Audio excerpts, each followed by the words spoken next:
Ruas TV, rutin walaupun sedikit. Bismillahirrahmanirrahim. Assalamualaikum warahmatullahi wabarakatuh. Alhamdulillahi wahdah. Wassalatu wassalamu ala man la nabiyya ba'dah. Wa ala alihi wa ashabihi wa man tabi'ahum bi ihsanin ila yaumiddin. Alhamdulillah, pada hari ini kita berjumpa kembali pada rubrik pembinaan keluarga sakinah. Kita masih membahas tentang langkah-langkah membangun kesejiwaan pasangan suami istri. Langkah itu adalah langkah yang ketujuh yang kita lanjutkan pembicaraannya pada hari ini. Menerima kekurangan dan kelemahan pasangan kita. Masih kaitannya dengan langkah tersebut, ada satu kesulitan yang kadang kita alami di dalam menerima kelemahan dan kekurangan pasangan kita, yaitu sulitnya kita melupakan kesalahan. Sulitnya kita melupakan kesalahan daripada pasangan kita. Apatah lagi kalau kesalahan itu sudah berulang-ulang. Padahal agar kita menerima kelemahan dan kekurangan pasangan kita ini, kita harus belajar, kita harus berusaha untuk melupakan kesalahan itu. Nah, inilah yang akan menjadi bagian pertama dari pembahasan kita. Dua kunci melupakan kesalahan pasangan. Yang pertama adalah fokus mengingat kebaikan pasangan. Tolong dibantu di next. Fokus mengingat kebaikan pasangan. Itu kunci pertama. Dan yang kedua adalah berikan makna baru atas kesalahan pasangan. Jadi ada dua kunci untuk melupakan kesalahan yang dilakukan oleh pasangan kita.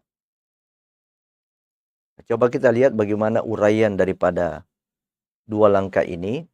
Kita lihat slide berikutnya.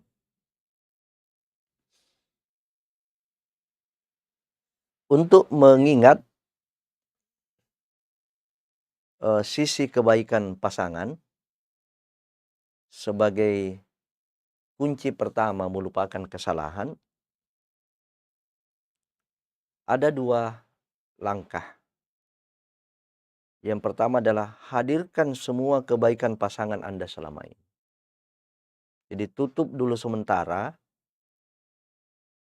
kekurangan-kekurangan, kelemahan-kelemahan, termasuk kesalahan-kesalahan dari pasangan kita. Kemudian kita buka lembaran-lembaran tentang semua kebaikan dari pasangan kita.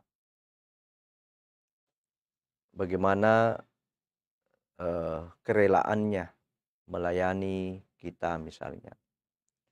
Bagaimana jeripayahnya, mujahadahnya suami kita mencari nafkah. Dan nafkahnya itu tidak ditahan untuk pribadinya, tapi diberikan semuanya untuk istrinya. Ada suami, dan ini mungkin yang umum, menyerahkan semua nafkahnya, jeripayahnya, banting tulangnya suami kepada istri. Kita ingat semua itu. Bagaimana istri kita selalu setia dengan diri kita, dengan suami, di saat suka dan duka. Kita hadirkan semua kebaikan-kebaikan pasangan. Kalau kita tidak keberatan, kita tulis apa kebaikan-kebaikannya.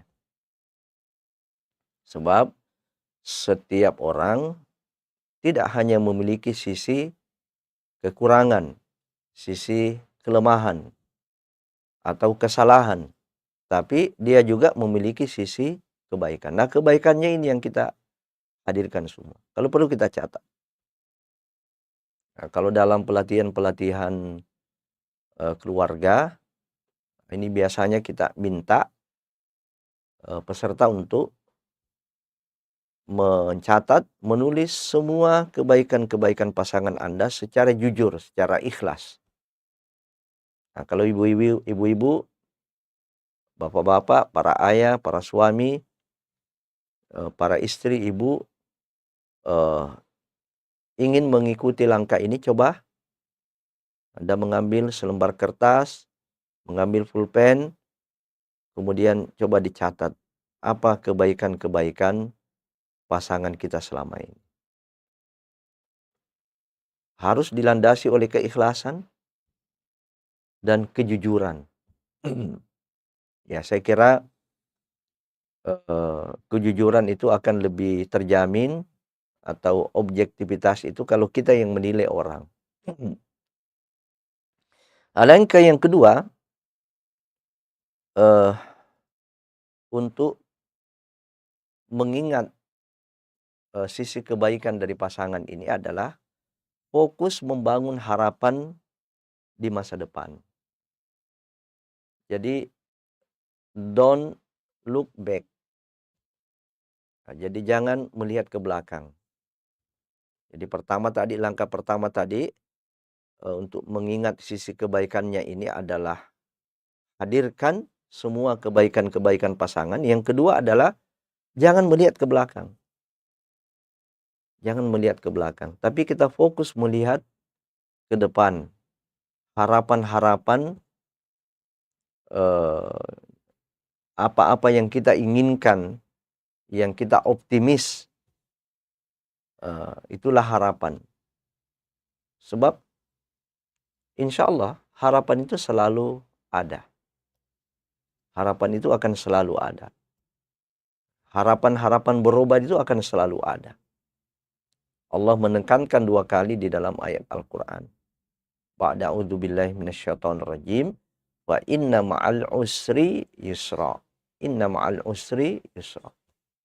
Bahkan Allah menggunakan kata ma'ah. Ma itu bersama.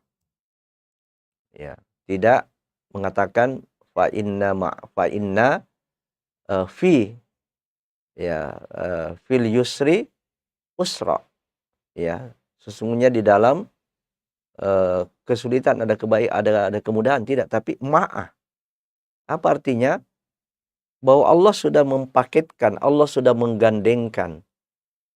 Di setiap kesulitan itu sudah bergandengan, ada solusinya itu, ada kemudahannya di situ. Ya.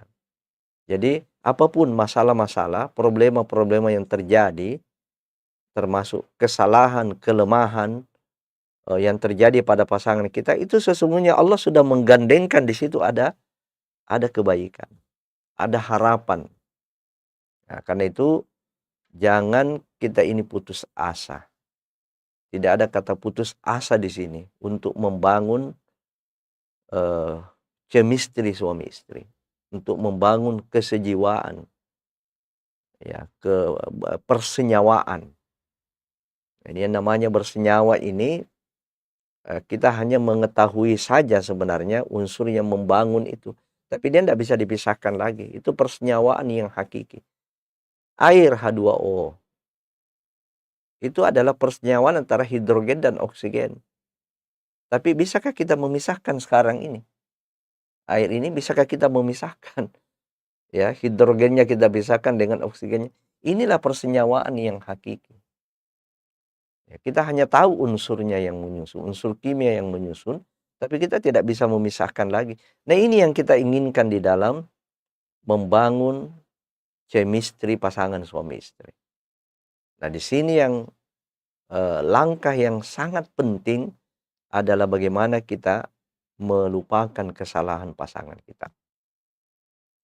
Baik, kita masuk ke langkah yang kedua, melupakan kesalahan pasangan, yaitu memberikan makna baru atas kesalahan pasangan. Jadi kalau tadi ini harapan, ya harapan itu adalah niat kita, eee, obsesi kita. Kalau ini adalah bagaimana memberikan makna baru dari makna yang lama. Ya, bagaimana kita memberikan makna baru, tafsiran baru, ya, atas kesalahan. Ya, jadi hadirkan di sini makna-makna positif, hadirkan di sini tafsiran-tafsiran yang positif, tinggalkan itu makna-makna lama, tafsiran-tafsiran lama. Menurut Dr. Ibrahim El-Fiqi di dalam bukunya tentang mindset, beliau menyebutkan ada 7 terapi berpikir positif. Ya, memberikan makna baru atas kesalahan pasangan ini dengan apa? Kuncinya apa? Kuncinya adalah positive thinking, berpikir positif. Nah, bagaimana cara berpikir positif?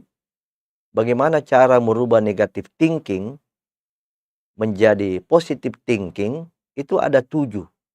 Ada 7 terapi yang dikemukakan oleh Dr. Ibrahim El-Fiqi. Yang pertama adalah masalah dan kesengsaraan itu hanya ada dalam persepsi. Hanya ada di dalam pikiran kita. Coba kita hilangkan itu pikiran. Ya. Kenapa saya begini? Kenapa terjadi begini? Bisa-bisanya saya punya pasangan begini. Itu hanya ada dalam pikiran. Hanya ada dalam persepsi kita. Ya. Artinya apa? Sesungguhnya di dalam pikiran kita itu masih ada pilihan lain. Ya. Sesungguhnya di dalam pikiran kita itu masih ada pilihan lain. Ya. Kenapa kita tidak memilih itu? Ya, kenapa kita tidak memilih itu? Bisa-bisanya ya berbuat seperti ini saya punya pasangan ya. Kok bisa? Nah, kita coba ubah itu. Kita coba ubah, mungkin ada kebaikan di balik ini. Atau mungkin ada maksud baik. Ya, karena kalau dia belum menjadi fakta, dia belum menjadi realitas, di situ masih wilayah dhon, wilayah prasangka. Itu wilayah prasangka. Prasangka itu kan ada su'udzon, ada husnudzon. Kenapa kita memilih yang su'udzon? Ya, kenapa kita memilih yang su'udzon? Ini kadang-kadang kita melahirkan lahirnya masalah itu, lahirnya masalah semua dalam secara umum. Ya, interaksi kita dengan orang lain, termasuk interaksi dengan suami istri itu biasanya berawal dari negative thinking. Biasanya berawal dari prasangka buruk. Ya, kita menekan orang seperti ini, ya. Itu biasanya kita landasi dengan suudzon. Kita tidak landasi dengan husnudzon. Ya, kita landasi dengan negative thinking. Kenapa kita tidak memilih positive thinking? Ya. Ini pertama. Yang kedua, terapi yang kedua kata Dr. Ibrahim El-Fiqi ini, bagaimana kita membangun makna-makna baru atas kesalahan pasangan kita, bahwa masalah tidak akan membiarkan Anda dalam kondisi yang ada. Ia akan membawa Anda pada kondisi yang lebih buruk atau lebih baik. Ya, jadi setiap masalah itu pasti kita akan dibawa ke kondisi yang lebih buruk. Ya. Ya, adapun kondisi yang lebih baik itu tergantung pilihan kita. Ya, jadi setiap ada problema, ada kasus yang terjadi pada diri kita ini, kita disuruh memilih. Ya, kita disuruh memilih. Apakah kita mau memilih eh, apa lebih buruk? Ya, kita mengalami problema yang lebih buruk. Misalnya hubungan suami istri ini sebenarnya kalau kita memilih tidak kita tidak memilih ini pilihan-pilihan buruk ini, atau kalau kita memilih pilihan buruk, kita akan lebih terpuruk. Kondisi keluarga kita lebih terpuruk. Padahal di sana masih ada sebenarnya pilihan yang paling minimal bisa diminimalisir. Bisa diturunkan itu masalah-masalah yang bisa terjadi. Hidup ini pilihan, kata orang bijak. Hidup ini sesungguhnya adalah pilihan-pilihan. Inna hadainahu sabila imma syakiran wa imma kafura. Sesungguhnya kami telah membentangkan dua jalan bagimu. Apa Anda mau memilih jalan syukur, mau memilih jalan kufur? Itu sikap terhadap nikmat, pilihan terhadap nikmat. Masalah, apa kita mau menambah masalah, kita mau mengurangi masalah, itu pilihan. Yang ketiga adalah jangan menjadi masalah, pisahkan dirimu dari masalah. Ya. Jadi kalau ada satu masalah yang sebenarnya tidak ada kaitannya dengan diri kita, jangan kita ikut di situ. Ya. Jadi kalau ada masalah yang kita tidak ada kaitannya di situ, kita tidak punya kaitan, jangan kita ikut masuk di dalam masalah itu.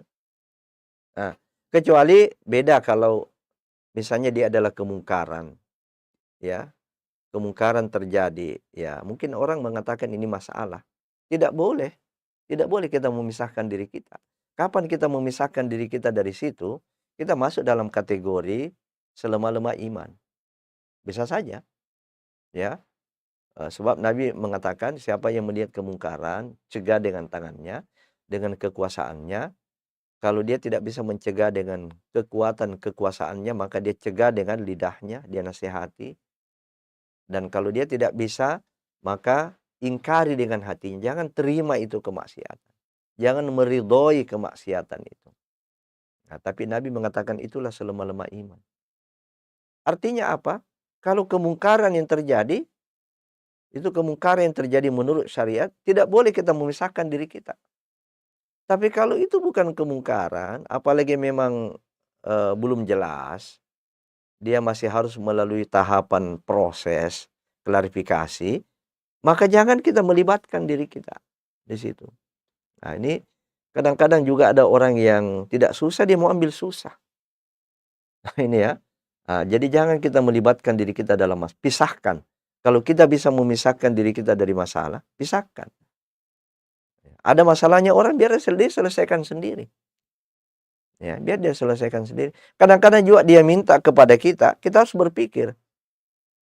Ya, kita harus berpikir. Mungkin kita mau menolong, tapi kita masuk juga di dalam masalah itu. Ya, saya pernah ada pengalaman masalah soal menikahkan orang. Ya, itu sudah diprediksi akan menimbulkan masalah. Ya, lalu kemudian kita diminta masuk di dalam masalah itu. Ya, kita diminta mungkin masuk menyelesaikan masalah, ternyata kita terjerat juga dengan masalah itu. Nah, maka ini ya, kita pandai memisahkan diri. Yang keempat adalah belajar dari masa lalu, hiduplah pada masa kini, rencanakan masa depan. Nah, jadi masa lalu itu ibarat mimpi, ya, masa depan itu adalah proyeksi. Jadi anggaplah itu mimpi. Mimpi itu kan sesuatu yang sudah berlalu. Mimpi itu ada yang benar, ada yang tidak. Nah, maka jangan kita tenggelam dengan masa lalu. Ya, kita berada di masa sekarang dan kita mencoba membuat perencanaan di masa depan. Begitu keluarga. Begitu interaksi pasangan suami istri. Makanya salah satu hal yang aib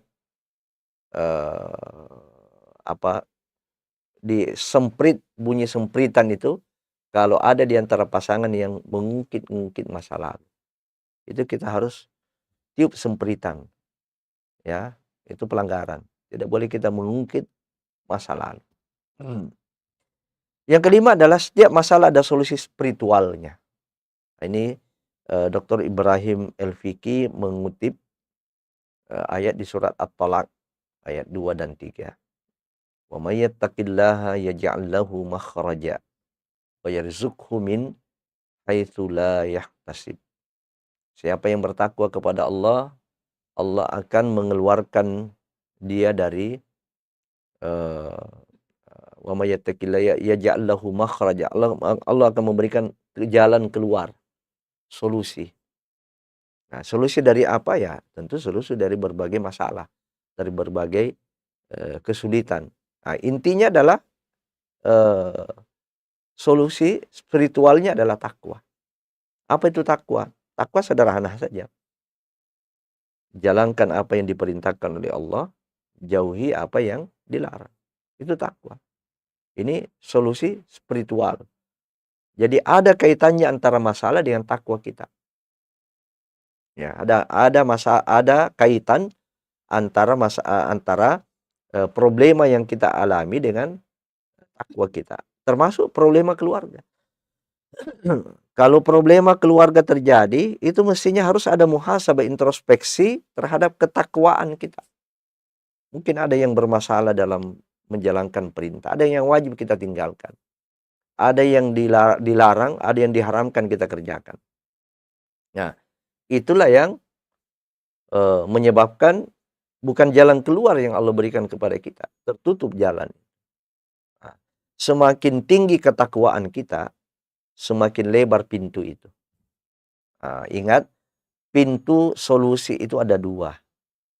Jadi jangan kita memahami bahwa solusi itu sebagaimana yang kita pahami selama ini. Sakit, sembuh. Hilang, ada pengganti atau kembali. Bukan itu. Solusi itu ada 2. Ada namanya hissiyah, solusi hissiyah, ada solusi ma'nawiyah. Solusi hissiyah seperti yang kita pahami. Sakit ya sembuh. Bangkrut bisa bangkit kembali. Tapi ada solusi yang namanya solusi ma'nawiyah. Kemampuan bersabar, kekuatan bersabar menghadapi masalah itu. Itu namanya solusi ma'nawiyah.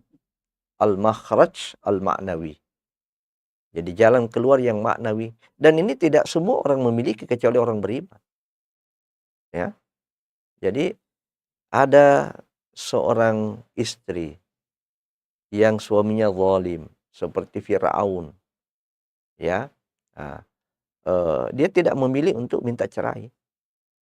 Ya, tapi dia coba bertahan dengan kesabarannya. Ya, dia coba bertahan dengan kesabarannya untuk sekalipun semuanya kalau dia minta dia bisa. Tapi dia bertahan dengan kesabarannya untuk dia dakwahi itu. Untuk dia rubah suaminya itu. Saya bisa merubah suami saya. Nah, ini namanya solusi maknawi. Ya. Yang keenam, mengubah pikiran berarti mengubah kenyataan. Pikiran baru menciptakan kenyataan baru. Nah, jadi intinya di sini adalah merubah pikiran. Semuanya kembali ke mindset. Ya. Kenyataan bisa dirubah dengan apa? Dengan pikiran baru. Ya, dengan persepsi baru. Dan pikiran baru malah justru melahirkan kenyataan baru. Ini yang luar biasa. Ya, jadi pikiran baru itu akan merubah kenyataan menjadi kenyataan baru. Innallaha la yughayyiru ma biqaumin hatta yughayyiru ma bi anfusihim. Sesungguhnya Allah tidak akan merubah nasib satu kaum sampai dia merubah sendiri nasibnya. Jadi perubahan. Intinya di sini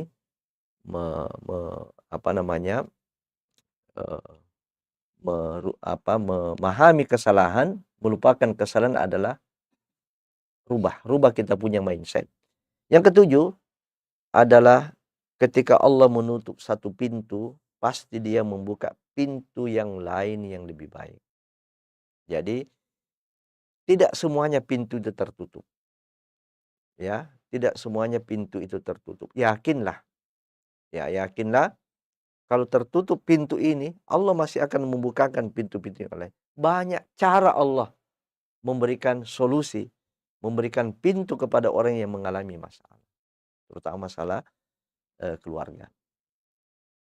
Baik, kita masuk kepada bagian yang terakhir. Eh, Ribuan alasan mengapa harus selalu menyediakan cinta untuk pasangan kita. Ini yang menjadi kesimpulan utama di dalam membangun kesejiwaan dengan meniti langkah menerima kesalahan dan kekurangan. Artinya, kesalahan, kekurangan, kelemahan daripada pasangan kita itu tidak boleh menjadi alasan kita berpisah. Ya, kita rubah, ya, kita rubah itu, ya, kita rubah lalu kemudian kita masukkan pemikiran baru. Kita masukkan pemikiran baru untuk kita menjadi baru. Dan ini tidak boleh hanya satu-satu saja. Tidak boleh sepihak, tidak boleh istri, tidak boleh hanya suami. Karena itu kuliah tentang masalah membangun rumah tangga sakinah itu bukan hanya konsumsi ibu-ibu. Ya, perlu juga dibisik, diingatkan suami kita. Membina keluarga ini bukan hanya kewajiban ibu, kewajiban istri, kewajiban suami juga. Ya. Nah, di antara ribuan alasan ini, mengapa kita harus selalu menyediakan cinta untuk pasangan kita? Sehingga cinta kita ini terawat, rumah tangga kita ini terjaga, tidak boleh berakhir, tidak boleh kita kalah. Ya, ada banyak ribuan alasan. Namun ini mungkin tidak kondusif untuk kita sebutkan semua itu ribuan, itu kita pilih 10 saja. Ya, kita pilih 10. 10 alasan harus bisa mencintai pasangan. Harus bisa mencintai pasangan. Jangan sampai kita kalah untuk melepas cinta itu. Yang pertama adalah Allah telah menjodohkan Anda dengannya. Itu karena Allah telah menjodohkan Anda dengannya. Jadi jawaban-jawabannya, alasan-alasannya ini karena Allah telah menjodohkan Anda dengannya. Ya, mungkin ada yang mengatakan bukan jodohku. Tidak. Buktinya adalah jadi itu pernikahan. Ya, kalau bukan jodoh Anda, banyak jalan, banyak cara Allah tidak menjodohkan kita. Dan itu sudah banyak dalam pengalaman kita. Ya, ada yang pengantin laki-lakinya sudah berangkat lengkap untuk pergi akad nikah, mobilnya jatuh di jurang, meninggal pengantinnya. Banyak cara. Ya, ada yang malah sudah sampai, pengantin laki-lakinya sudah sampai, tiba di sana tidak lama sesudah itu meninggal istrinya. Tiba-tiba meninggal istrinya. Ya, itu berarti Allah tidak menjodohkan. Ya, ketika Anda ini sudah sekarang sudah berpasangan, sudah jadi suami istri, itu Allah telah menjodohkan Anda. Ya, artinya itu terjadi karena kehendak Allah. Maka cintailah siapa yang Allah pilihkan menjadi jodoh kita. Jodoh kita itu artinya istri kita sekarang. Jodoh kita itu adalah suami kita sekarang ini. Ya, nah, mari kita jalani itu. Mari kita redho menerima itu. Semua masih ada jalan. Jangan kita mengatakan sudah tertutup jalan. Kalau ada terjadi problema, masalah dalam rumah tangga kita, kita sikapi itu, kita persepsi itu sebagai tangga untuk naik tingkat. Sebagai tangga untuk menaikkan kualitas kita secara pribadi dan menaikkan kualitas keluarga kita. Itu ciri-ciri, itu sinyal kalau kita bisa melewati itu, keluarga kita akan memiliki daya tahan yang kuat. Yang kedua, kenapa kita harus bisa mencintai pasangan kita? Karena Anda telah terikat dengan akad yang sakral. Ya, akad apa itu? Perjanjian, ya, transaksi. Al-Quran menyebutnya dengan mitsaqan ghalidhan. Nah, karena itu jangan mudah kita mengurai ini ikatannya. Jadi ikatan yang kuat itu. Ya, termasuk Allah heran kepada orang yang mau menarik mahar seorang suami, padahal dia sudah membuat akad, yang kuat, kemudian dia sudah mencampuri istrinya. Jadi haram hukumnya itu seorang suami menarik maharnya apabila dia sudah mencampuri istrinya. Kecuali dia harus berpisah tanpa mencampuri sedikit istrinya, boleh ditarik maharnya. Nah, saya tidak tahu kalau uang panai, karena uang panai itu belum tentu mahar, gitu ya. Nah, itu uang panai kalau budaya Bugis Makassar adalah uang habis itu. Ya, untuk biaya ya, untuk biaya pernikahan. Saya tidak tahu itu sudah habis itu. Tapi kalau mahar itu boleh ditarik sepanjang belum ada percampuran, belum bercampur. Jadi Anda telah membuat ikatan yang sakral. Itu menyebut Allah ya, menyebut Allah itu. Ya, saya terima nikahnya. Bismillahirrahmanirrahim. Saya terima nikahnya. Yang ketiga, karena pernikahan Anda itu adalah fitrah yang Allah karuniakan kepada manusia. Antum menikah, ya, itu fitrah. Fitrah apa? Artinya kecenderungan kita. Dan itu bukti bahwa kita masih sehat.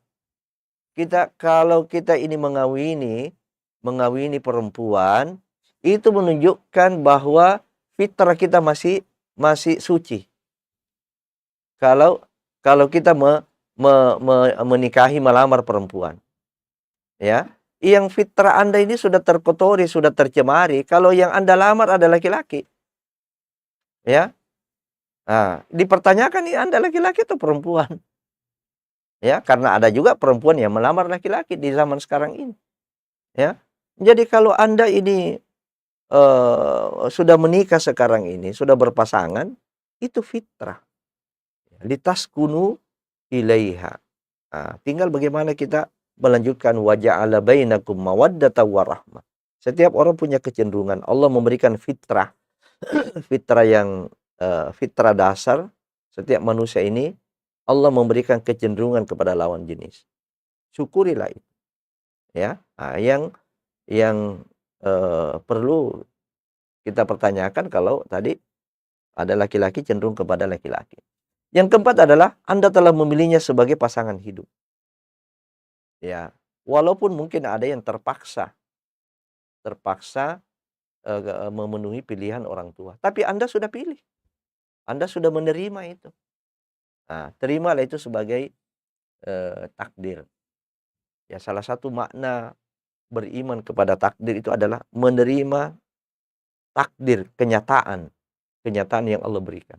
Coba dijalani itu dan kita manage dengan baik.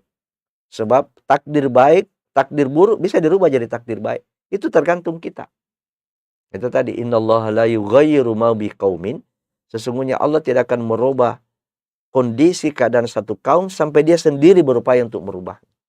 Jadi tidak benar itu kalau ada takdir buruk, itu tidak bisa dirubah menjadi takdir baik. Yang benar adalah ada prosesnya. Memang ada prosesnya.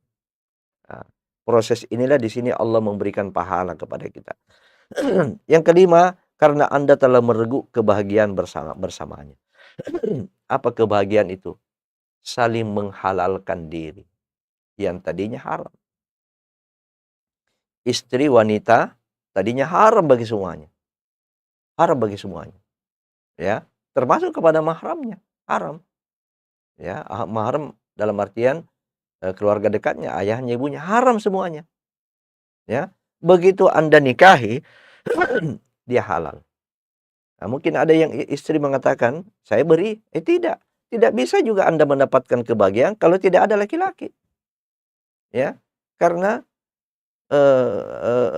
kebutuhan perempuan itu tidak bisa jadi itu kebahagiaan itu. Tidak bisa jadi itu kenikmatan, ya, kalau tidak ada suami. Tidak jadi. Ya, suami juga apalagi ya.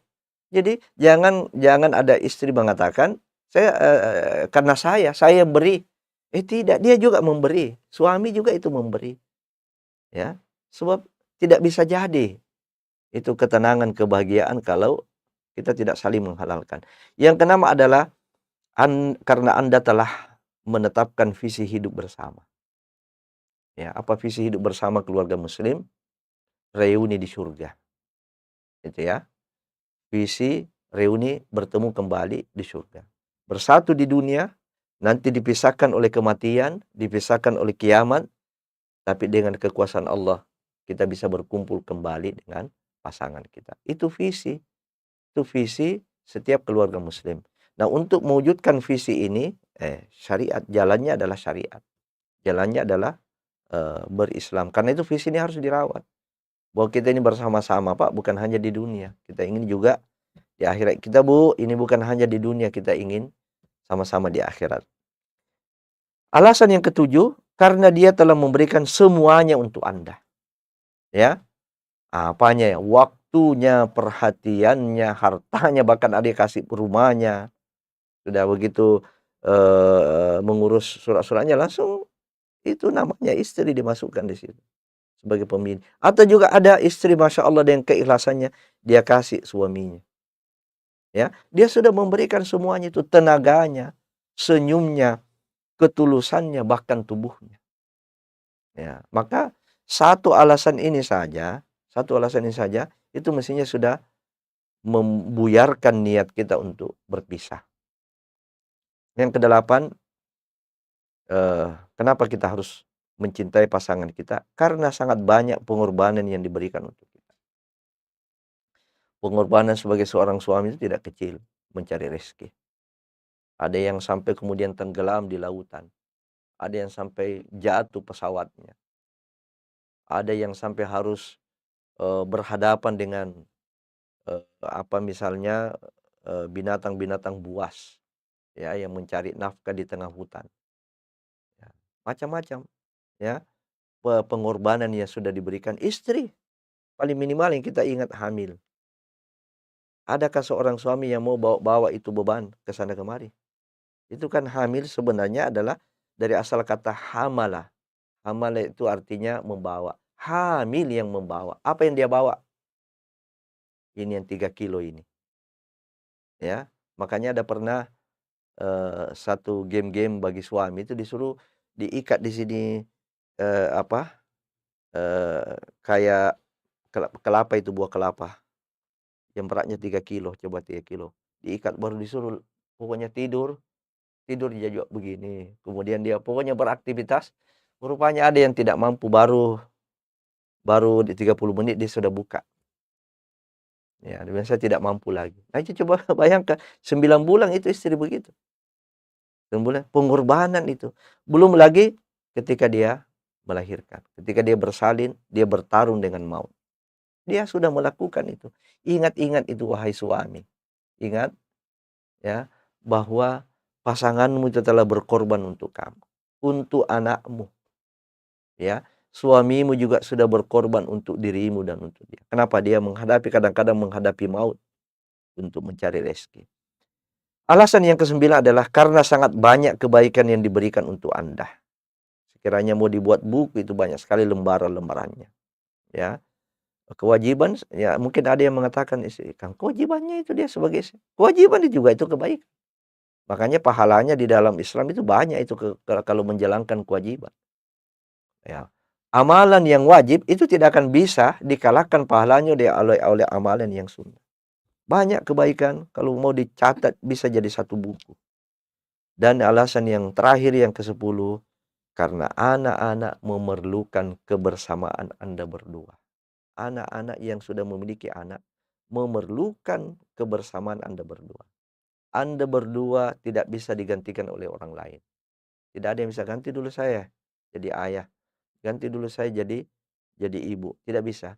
Kebersamaan, kerukunan, keharmonisan, kekompakan, saling cinta, itu adalah teladan yang baik bagi anak-anak kita. Mereka butuh keteladanan. Pendidikan yang terbaik itu adalah pendidikan dengan keteladanan. Dan keteladanan yang paling baik itu adalah langsung dari orang tuanya. Orang tua yang bagaimana? Orang tua yang harmonis, orang tua yang saling mencintai, orang tua yang kompak, orang tua yang rukun. Nah, inilah nilai yang sangat berharga bagi anak-anak kita.